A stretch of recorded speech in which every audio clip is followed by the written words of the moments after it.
அதிராம்பட்டினம் ரொம்ப அழகான ஊருங்க. அதிராம்பட்டினத்தை பொறுத்த வரையும் ரொம்ப அருமையான ஊர். நிறைய பள்ளிவாசல்கள். இங்கே மக்கள்கிட்ட சமத்துவம் ரொம்ப அண்ணன் தம்பியாக பழகுவாங்க. சொல்லிக்கிட்டே போகலாம் அதிராம்பட்டினத்தை பற்றி. இது யார் மனசையும் புண்படுத்தக்கூடிய வீடியோ கிடையாது.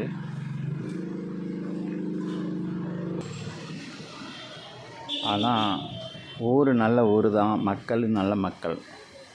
இதில் என்ன சில குளறுபடி இருக்குதுன்னா, இங்கே உள்ள ஆம்பளை பிள்ளைங்கள ரொம்ப ஃப்ரீயாக வளர்த்துட்றாங்க. தகப்பனார் ரொம்ப கஷ்டப்பட்டு சம்பாதிச்சு அந்த வீட்டுக்கு கொடுப்பாரு. தாய்மார் செல்லத்தை கொடுத்து அந்த பிள்ளைங்களை கெடுத்து வச்சுருக்கிறாங்க. எல்லாரையும் சொல்லலை, ஒரு குறிப்பிட்ட பேரை வெளியே சம்பாதிக்க அனுப்பாமல் மாப்பிள்ளைங்கள பேரில் ஒரு வீட்டில் பொண்ணு எடுப்பாங்க. இவர் சம்பாதிக்க மாட்டார், ஊர் சுற்றிக்கிட்டு இருப்பார். அவருக்கு நல்ல பைக்கு எல்லாமே வாங்கி கொடுத்து அவர் ஊர் சுற்றிக்கிட்டு அவருக்கு நகை போடுவாங்க.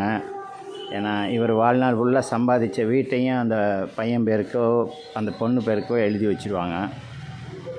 வீடு கட்டினவர் ஒரு 50 வயசு 60 வயசுக்கு அப்புறம் ரோட்டுக்கு ரோட்டு நிற்பாங்க. இதுதாங்க இன்றைய சூழ்நிலை அதிராம்பட்டினத்தில்.